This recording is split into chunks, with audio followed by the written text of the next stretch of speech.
आज का एपिसोड में आप भारत में राष्ट्रवाद से संबंधित जो विस्तृत उत्तरीय प्रश्न है उसका आंसर आप देखेंगे। ये वे प्रश्न है जो रिपीटेड क्वेश्चन है और उनके आंसर आप लिखेंगे तो पूरा का पूरा मार्क्स आपको मिलने की पूरी संभावना है। आइए आप इसको चाहे तो स्क्रीनशॉट ले सकते हैं या पीडीएफ में डाउनलोड कर सकते हैं या आप नोट्स बना लें तो बहुत ही सुंदर होगा। एक क्वेश्चन आपको हिंदी और इंग्लिश दोनों पार्ट में मिलेगा, जिसमें कुछ बच्चे ने पिछले एपिसोड में मैंने बताया था कि सर मुझे इंग्लिश में भी इसको क्वेश्चन आंसर दे देंगे तो मुझे बहुत ही अच्छा होगा। मैंने कहा ठीक है, आप हिंदी में भी ले सकते हैं और इंग्लिश में। तो फर्स्ट जो स्लाइड में आपको मिलेगा वो हिंदी में होगा और नेक्स्ट स्लाइड जो होगा वो आपको इंग्लिश में मिलेगा। तो आइए, जो यहाँ पर विस्तृत उत्तरी प्रश्न है इसमें कहा रहा है, फर्स्ट क्वेश्चन यह है कि महात्मा गांधी का नमक यात्रा का संक्षिप्त विवरण प्रस्तुत कीजिए। महात्मा गांधी ने जब नमक यात्रा किया था तो उसमें से आप जानते होंगे तो वह 12 मार्च 1930 को साबरमती आश्रम से लेकर के दांडी नामक यात्रा प्रारंभ किया। यह लगभग 240 किलोमीटर लंबी यात्रा थी और इसको कवर करने में 24 दिन पूरे लगे। 6 अप्रैल 1930 को दांडी पहुंचकर गांधी जी ने समुद्र के किनारे नमक बनाकर अंग्रेजों के कानून का उल्लंघन किया और पूरे देश में नमक सत्याग्रह फैल गया और लाखों लोगों ने इसमें भाग लिया और यह यात्रा सविनय अवज्ञा आंदोलन की शुरुआत का प्रतीक माना गया और साथ ही भारतीय स्वतंत्रता आंदोलन को नई दिशा मिली। तो नमक जो यात्रा है गांधी जी का, आप इतना लिखेंगे तो पूरा का पूरा आपको मार्क्स मिलेगा। डेट जरूर ध्यान रखिए और किलोमीटर की जो दूरी है उसको भी जरूर आप इनमें इंक्लूड करिए तो अच्छा रहेगा। इसी का देखिए नेक्स्ट आपको इसमें इंग्लिश में जो ट्रांसलेट वर्जन आपको मिल जा रहा है क्या, give a brief description of Mahatma Gandhi short march. आप इसका आंसर भी दिया गया है। जो इंग्लिश मीडियम के स्टूडेंट हैं जो इंग्लिश में पढ़ना चाहते हैं या सीखना चाहते हैं वो भी इसको आप पढ़ लीजिएगा। अब इसको स्क्रीनशॉट ले लीजिए। आगे चलते हैं हिंदी वाले पर। नेक्स्ट आपको यहाँ पर मिल रहा है कि खिलाफत आंदोलन और असहयोग आंदोलन शुरू करने के पीछे कौन सी परिस्थितियां थी, संक्षेप में उत्तर दें। तो यहाँ पर थोड़ा इसका कलर फुल हो गया है, वो मुझे अच्छा तो नहीं लगा, मेरा आप कलर करके चला गया। तो ठीक है, आइए इसी पर हम लोग बात कर लेते हैं कि आपका जो खिलाफत आंदोलन और असहयोग आंदोलन शुरू करने के लिए जो परिस्थितियां थी उसमें प्रथम जो परिस्थितियां आती है प्रथम विश्व युद्ध आता है। प्रथम विश्व युद्ध के बाद परिस्थितियां, युद्ध के कारण भारत में महंगाई बढ़ी और करों का बोझ बढ़ा, जनता में असंतोष फैल गया।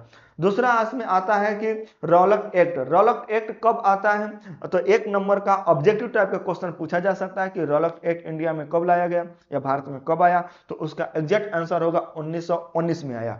1919 में रौलक एक्ट आता है। तो इसका क्या कहा गया, तो बिना मुकदमा चलाए हुए किसी का गिरफ्तार कर लिया जाता था और बिना कानून का बिना कुछ किए हुए उसको जेल में बंद कर दिया जाता था। तो इसमें लिखा गया कि मुकदमा चलाए, गिरफ्तारी का अधिकार दिया गया और इसमें जनता को रोष उत्पन्न कर दिया। नेक्स्ट आप इसमें पॉइंट में डालेंगे कि जलियांवाला बाग हत्याकांड जो 1919 में हुआ। जलियांवाला बाग हत्याकांड आप ये बताइएगा कि भारत के किस प्रदेश में और किस शहर में है। तो निर्दोष लोगों की हत्या से अंग्रेजों के जो शासन के प्रति जनता का आक्रोश और बढ़ गया, आग बबूला हो गया और साथ ही खिलाफत की समस्या, तुर्की के खलीफा की शक्ति को कम करने के लिए भारतीय मुसलमानों ने असंतुष्ट होकर के उन्होंने आंदोलन शुरू कर दिया, जिसे खिलाफत आंदोलन कहा गया।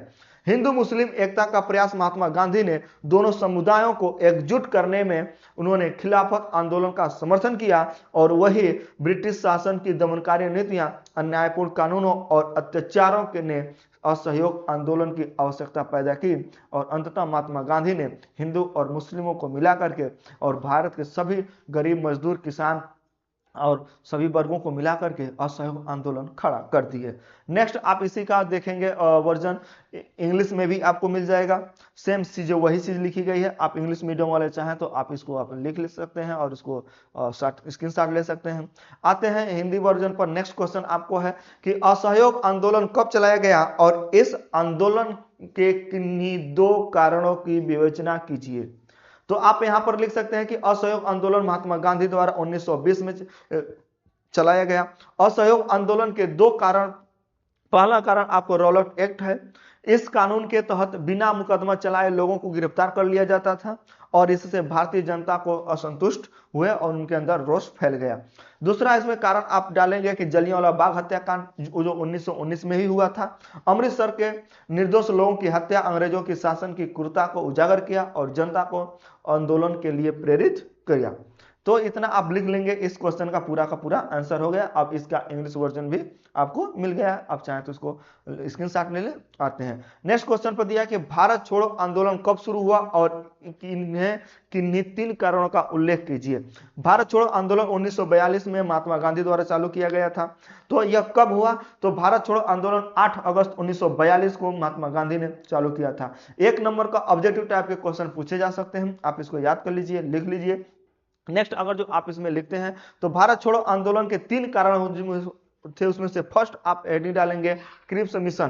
क्रिप्स मिशन जो आया था 1942 में आया था, अंग्रेज सरकारों द्वारा भेजा गया था और यह क्रिप्स मिशन जो भारत को पूर्ण स्वतंत्रता का आश्वासन देने में असफल रहा, जिससे जनता निराश हो गई। द्वितीय आप लिखेंगे, दूसरा कारण इसमें लिखेंगे द्वितीय विश्व युद्ध में भारत की जबरन भागीदारी, ब्रिटिश सरकार ने भारत से बिना पूछे द्वितीय विश्व युद्ध में झोंक दिया, जिससे लोगों में असंतोष बढ़ा।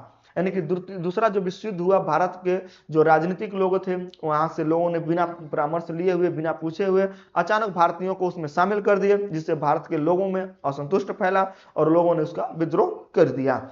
ब्रिटिश शासन की दमनकारी नीतियों लंबे समय से चली आ रही थी, जिससे कारण आर्थिक शोषण बढ़ता गया। राजनीतिक दमन से भारतीय जनता अंग्रेजों शासन की पूरी तरह से तंग आ चुकी थी। अंततः महात्मा गांधी ने भारत छोड़ो आंदोलन 8 अगस्त 1942 में शुरू करते हैं और पूरे देश के लोगों ने उसमें शामिल हुआ, जिसमें गरीब मजदूर महिलाओं ने भी बढ़ चढ़ कर हिस्सा लिया।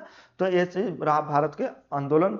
भारत में राष्ट्रवाद से संबंधित जो दीर्घ उत्तरीय प्रश्न है उनका उत्तर रहा है। आप इसी से जो क्वेश्चन आप लिख लीजिए, ऐसे ही क्वेश्चन आने वाले हैं और एक क्वेश्चन रिपीटेड क्वेश्चन है, फिर आने की संभावना है।